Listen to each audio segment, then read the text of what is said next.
Good afternoon everyone. Book keeping and accountancy में जितना भी हमने कोर्स किया है वो आपके रजिस्टर में कंप्लीट होना चाहिए। जितने भी सवाल मैंने करवाए हैं वो सवाल आपको रेगुलर अपने रजिस्टर में कंप्लीट करना है और उसकी फोटोज मुझे भेजनी है। अभी हमारा जो कंटिन्यू है वो है ट्रायल बैलेंस। ट्रायल बैलेंस में जो मैंने आपको कराया है उसका एक बार हम रिवीजन देखते हैं। Chapter 8 trial balance. सबसे पहले उसकी डेफिनेशन मीडियम पिकल्स की जो आपको बहुत अच्छे से लर्न करना है। इसके बाद मेमोरेबल टर्म्स, ये हमको पूरे चैप्टर में आएगी और इनको हमें समझ करके और उसके कंसेप्ट को समझ के और सवालों को करना है। इसके बाद meaning and definition of trial balance, need और objectives of preparing a trial balance. इसके जितने पॉइंट्स हैं वो सारे पॉइंट्स आपको लर्न करके और अपनी नोटबुक में नोट्स के माध्यम से प्रिपेयर करना है। कैरेक्टरिस्टिक्स और special features of trial balance. इसके बाद फॉर्मेट है ट्रायल बैलेंस का, वो फॉर्मेट के द्वारा हम सवाल कई कर चुके हैं तो अब आपको इसे याद करने की ज़रूरत नहीं है, आपको अपने आप ये याद हो जाएगा। इसके बाद methods of preparing trial balance, ये हमने 4 मेथड्स के नाम लिखे थे। उसमें से एक मेथड है 8.6 में जो बैलेंस मेथड दी है, इसी मेथड से हमको कंटिन्यू सम करने हैं। इसके बाद 8.7 how to prepare a trial balance. जब भी हम सवाल करेंगे तो इस थ्योरी को एक बार जरूर पढ़ेंगे क्योंकि ये rules of preparing trial balance है। इसके बाद grouping of assets and liabilities हमने देखा है कि किस तरह हम सारे डेटर्स और क्रेडिटर्स को एक हेड में लिख करके और उसे लिखते हैं। Trial balance with the help of list of balances, always have debit balances and always have credit balances. ये आपको काफ़ी हेल्पफुल रहेंगे जब आप सम करेंगे। 8.10 trial balance concluding proof of accuracy of accounts. इसमें हमने 3 तरीके से पढ़े हैं इसे। 8.11 errors not disclose by trial balance. इसके 6 पॉइंट बहुत अच्छे से करना है क्योंकि थ्योरी का ये बहुत अच्छा क्वेश्चन है। इसके बाद errors which can be disclosed by trial balance. How to locate और detect the errors of trial balance, किस तरह से हम पता करें कि हमारे ट्रायल बैलेंस में क्या एरर रह गई है या कहाँ पे गलती हुई है। इसके बाद हमने न्यूमेरिकल एग्जांपल्स में फर्स्ट एग्जांपल देखा था, इसमें journal entries with ledger and trial balance prepare किया गया था। इसके बाद जो लेजर के सम थे उसमें हमको जो बैलेंसेस दिए हैं उन बैलेंस की सहायता से हमें लेजर अकाउंट्स के बैलेंस की सहायता से हमें ट्रायल बैलेंस प्रिपेयर करना था, ये हम कर चुके हैं। अब जो इसका 3rd नंबर का एग्जाम्पल था वो भी हमने देखा था। जो इनकरेक्ट ट्रायल बैलेंस दिया हुआ है उसे हमें करेक्ट करना है, तो इसके लिए आपको पता होना चाहिए कि इसका बैलेंस वास्तव में डेबिट होना चाहिए या क्रेडिट होना चाहिए। प्रत्येक खाते का यदि आप इसे कंफर्म रखेंगे, आपको याद होगा तो आप इसे तुरंत पता कर सकते हैं कि आपने ये बैलेंस को डेबिट लिखा है तो सही लिखा है या क्रेडिट लिखा है तो सही लिखा है। इसके बाद जो एग्जाम्पल्स मैंने आपको बताए थे वो आपने किए होंगे, लेकिन अभी तक आपने उनकी मुझे फ़ोटो सेंड नहीं किए। कल एक पीछे का जो अनसॉल्व्ड थे क्वेश्चंस वो भी मैंने आपको बताए थे, वो अपन ने सॉल्व किया था। यदि आपको आ गया हो वो, और उसके बाद सेकंड वाला, तो ये दोनों की फ़ोटोज़ मुझे खींच करके और आप भेजेंगे। अब हम करते हैं question number 3, prepare a trial balance and find out the amount of capital from the following balances. जो हमें ट्रांजैक्शंस यहाँ दिए हुए हैं, बैलेंसेस दिए हैं लेजर अकाउंट्स के, उनकी सहायता से हमें ट्रायल बैलेंस प्रिपेयर करना है बैलेंस मेथड से। इसमें एक मिसिंग अमाउंट है जो कि कैपिटल की, जो हमें फाइंड करनी है। जब हम दोनों तरफ का टोटल लगाएंगे और जो डिफरेंस की अमाउंट निकलेगी वही कैपिटल की अमाउंट मानी जाएगी। तो इस प्रकार से इस सम को आप देखिए किस तरह से करना है। सबसे पहले हेडिंग डाला जाएगा ट्रायल बैलेंस ऑफ, जो मेसर्स का नाम है। यहाँ पे हमें कोई नाम नहीं दिया है इसलिए हमने इसे ब्लैंक छोड़ा है। एज ऑन 31 मार्च 2016, यहाँ पे जो भी लास्ट डेट होगी वो डेट यहाँ पे डाली जाएगी। इसके बाद लेजर अकाउंट्स, यहाँ पे सारे लेजर अकाउंट्स के नाम लिखे जाएंगे जिनके की बैलेंसेस हम डेबिट या क्रेडिट कर रहे हैं। तो इस प्रकार से कुछ बैलेंसेस दिए हुए हैं। सबसे पहले कैश बैलेंस है 1000, bank overdraft 2000, tools 500, due from Ram 3000, due from Sohan 2000, drawing cash and goods 100 and 200, due to Hari 1500 1500 रुपये, इंटरेस्ट ऑन इन्वेस्टमेंट 150 रुपीज़। तो इस प्रकार से जितने भी ये हमारे बैलेंसेस हैं, इन बैलेंसेस को जब हम ट्रायल बैलेंस के फॉर्मेट में फिलअप करेंगे तो इस प्रकार ये सवाल होगा। कैश अकाउंट हमने लिखा डेबिट बैलेंस 1000 रुपीज़। जब क्रेडिट बैलेंस में हम कुछ नहीं लिख रहे तो वहां पर डैश लगाया जाएगा। Drawing account cash and goods दोनों टोटल करके हमने 300 लिखा है, यहाँ दोनों भी लिख सकते हैं अलग अलग। फिर bank overdraft 2000 rupees credit balance होगा, डेबिट बैलेंस में डैश लग जाएगा। टूल्स 500 रुपीज़ के हैं तो टूल्स अकाउंट 500 डेबिट बैलेंस, क्योंकि यह हमारे संपत्ति के रूप में होता है और संपत्तियों को हमेशा हम डेबिट में लिखते हैं या डेबिट बैलेंसेस होता है। ड्यू फ्रॉम राम, राम से ड्यू है 3000 rupees. Due from Sohan's, Sohan's का अकाउंट, सोहन के खाते का भी ड्यू है 2000।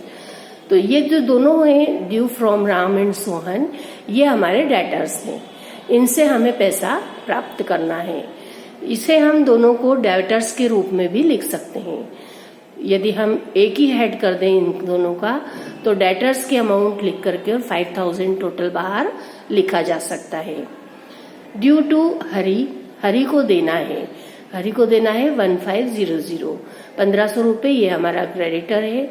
इसी तरह और भी ज़्यादा अगर हम क्रेडिटर होते हैं जिनके नाम होते हैं तो उन्हें हम एक ही हेड में क्रेडिटर्स के रूप में लिख करके और उनकी अमाउंट को क्रेडिट साइड में लिखते हैं। इसके बाद है interest on investment. Interest on investment मतलब विनियोग पर ब्याज। विनियोग पर ब्याज हमारा दायित्व है और इसलिए इसे दायित्व के रूप में 150 क्रेडिट अमाउंट के रूप में लिखा गया है। ये जब हमने सारे ट्रांजैक्शन, सारे अकाउंट्स को, बैलेंसेस को लिख दिया, इसके बाद दोनों तरफ का टोटल लगाया जाएगा, डेबिट साइड का और क्रेडिट साइड का, दोनों तरफ का टोटल। इस प्रकार से ये जो टोटल लगाई जाएगी रफ वर्क में आपको लगाना है। डेबिट साइड का टोटल 1000, 300, 400, 500 या 500 होगा, 500, 5000। इस प्रकार से डेबिट साइड का जो टोटल होगा वो होगा 6800 रुपये। इस प्रकार से टोटल 6800 रुपये डेबिट साइड में हम टोटल को लिख देंगे। इसके बाद क्रेडिट साइड का टोटल किया जाएगा। क्रेडिट साइड में अमाउंट है 2000 रुपीज़, 1500 एंड 150। तो इसका जो टोटल लगेगा वो 3650, 3650 रुपीज़ लगेगा। अब जो हम देखेंगे कि दोनों तरफ के टोटल में ज़्यादा टोटल किधर का है। 6800 रुपये डेबिट साइड का टोटल है, इसमें से क्रेडिट साइड के टोटल को हम माइनस करेंगे 3650 को। जब इसे माइनस किया गया तो अमाउंट आएगी 3150 रुपीज़। ये जो 3150 रुपीज़ है ये कैपिटल की अमाउंट है। कैपिटल की अमाउंट है मतलब जब हमने क्वेश्चन देखा तो उसमें देखा था कि डिफरेंस की अमाउंट कैपिटल की अमाउंट होगी, तो इसे हम कैपिटल लिख करके और हमारे ट्रायल बैलेंस में लिख देंगे। तो कैपिटल की अमाउंट क्रेडिट साइड में लिख करके और दोनों तरफ के योग को हम मिला देंगे 6800 रुपये डेबिट और 6800 रुपये क्रेडिट, और ये 3150 की जो अमाउंट हमने लिखी ये कैपिटल अकाउंट होगा। इस तरह से हमारा जो ये ट्रायल बैलेंस का सम है ये कंप्लीट होगा। इसमें हमने फाइंड की है कैपिटल की अमाउंट, और कैपिटल की अमाउंट हमने किस तरह निकाली है ये आपको रफ वर्क में दिखाई देगा। तो आपको इसी तरीके से अगर किसी सम में कोई फाइंड करनी है किसी अमाउंट को, तो आपको पहले दोनों तरफ की सारी एंट्रीज कंप्लीट करनी होगी, उसका टोटल लगाना होगा, और डिफरेंस की जो अमाउंट होगी वह डिफरेंस की अमाउंट कैलकुलेट करने के बाद में उस सवाल में हमें वह लिख करके और दोनों तरफ का टोटल मिलाना होगा। इस तरह से जब हम ट्रायल बैलेंस के सम करेंगे तो हमारी जो बैलेंस मेथड है वो हमें बहुत अच्छे से समझ में आई है, यह क्लियर हो जाएगा। तो आप लोग विशेष रूप से ये ध्यान रखिए कि आपको सबसे पहले तो ये पता होना चाहिए कि आपके जो जितने भी बैलेंसेस हैं वो डेबिट बैलेंसेस हैं या क्रेडिट बैलेंसेस हैं। इस बात की पूरी पुष्टि करने के बाद ही आप सवाल को स्टार्ट करेंगे।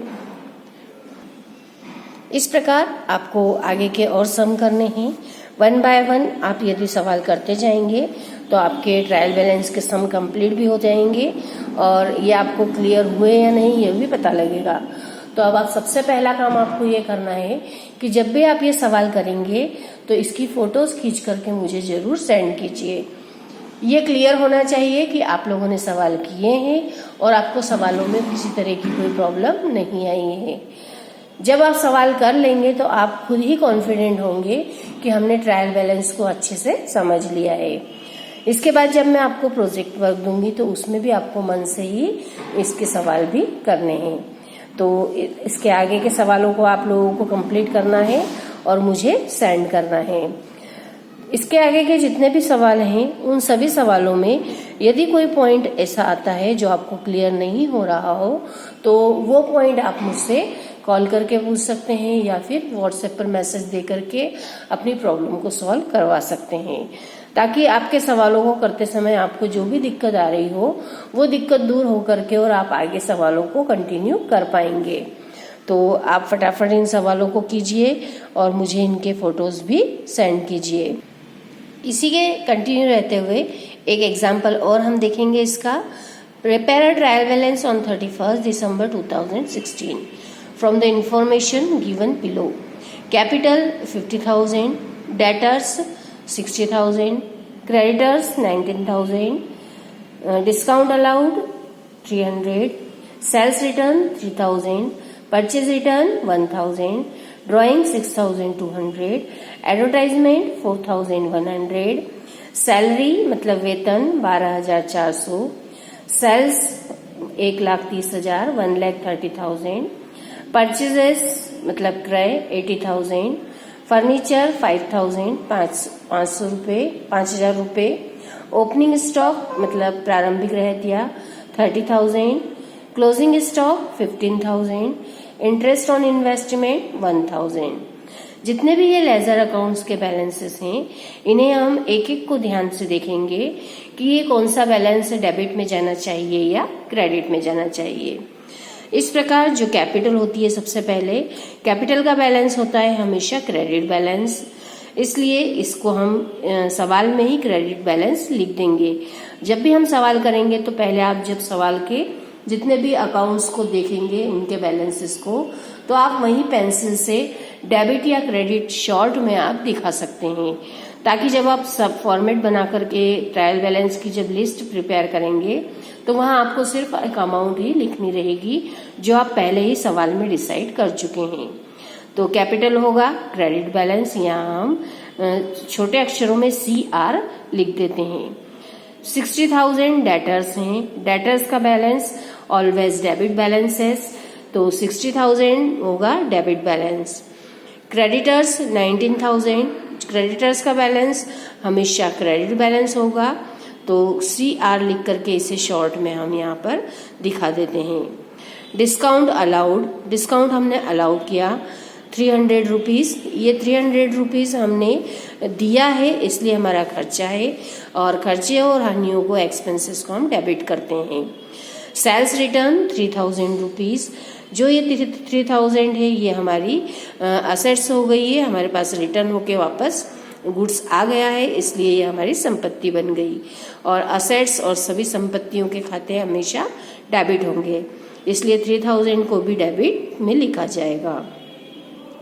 परचेजेस रिटर्न, परचेज हमने रिटर्न किया है, हमारे पास जो हमने माल खरीदा था वो वापस दे दिया है, तो हमारे लिए वह दायित्व बन गया है, इसलिए उसे क्रेडिट साइड में लिख दिया जाएगा, हमारा गुड्स कम हुआ है।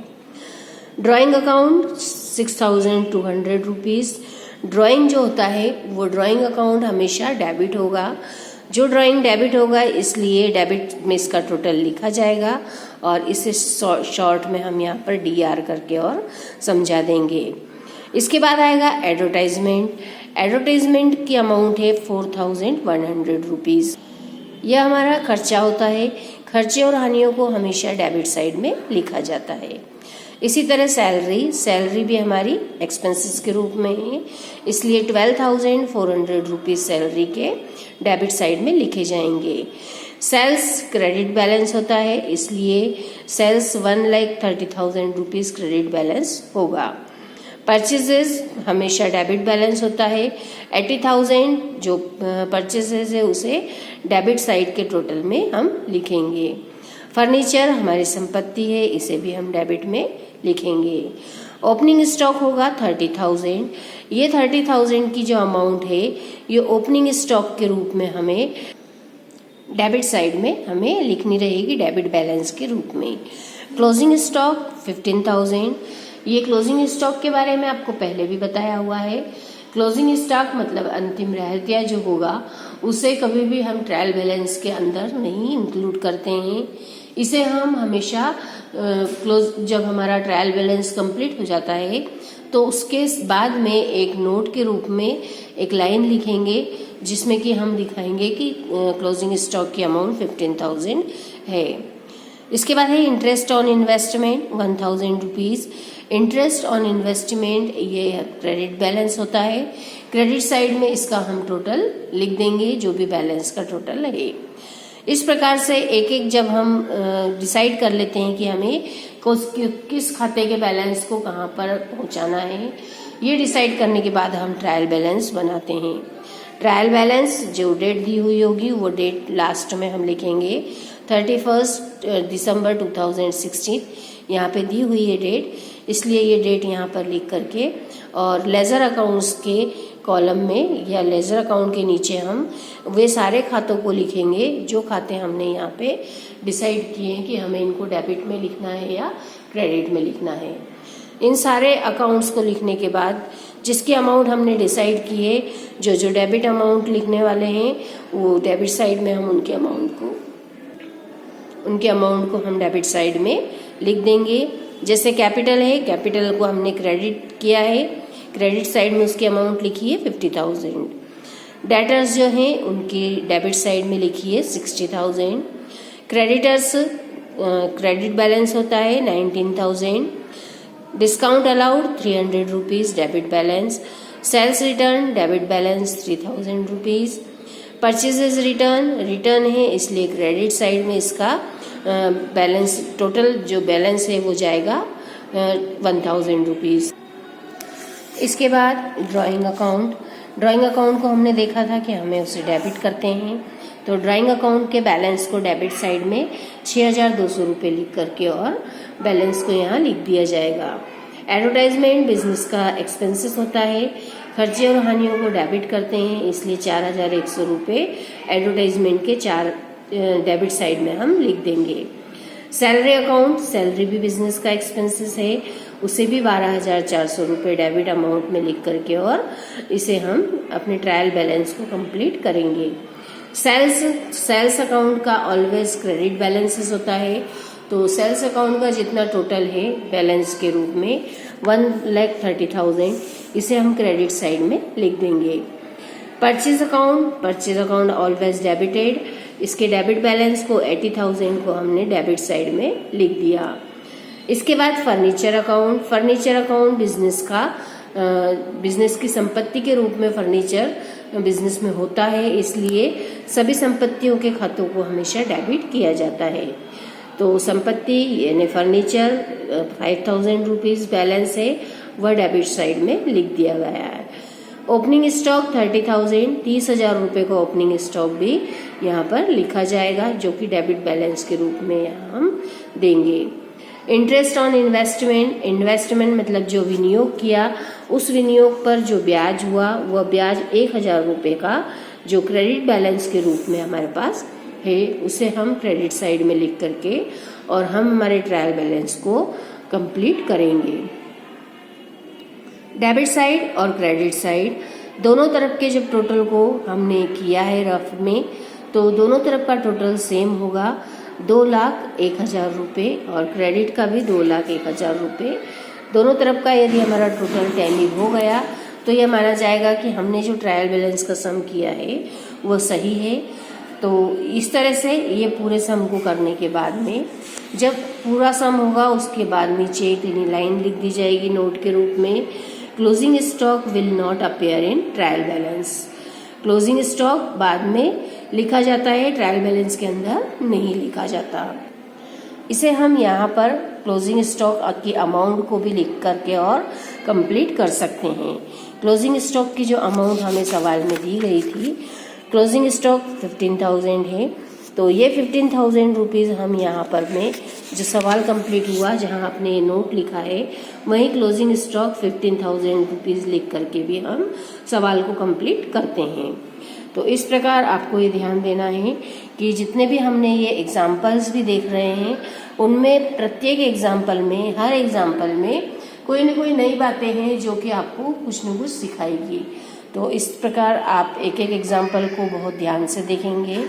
इसी के बाद का जो एग्जाम्पल है वो एग्जाम्पल में भी जो मिसिंग है, क्या यह करेक्ट है ट्रायल बैलेंस, ये पूछा गया है। अब इसमें आपको एक एक आइटम को या एक एक बैलेंसेस को देखना है। जो खाते दिए हुए हैं उन खातों के बैलेंस क्या इन्होंने सही लिखे हैं। जो बिल्डिंग है 77,000 डेबिट में सही लिखी है, कैपिटल क्रेडिट साइड में लिखी है, क्या वो सही लिखी है। इसी प्रकार एक एक अकाउंट को आपको चेक करना है।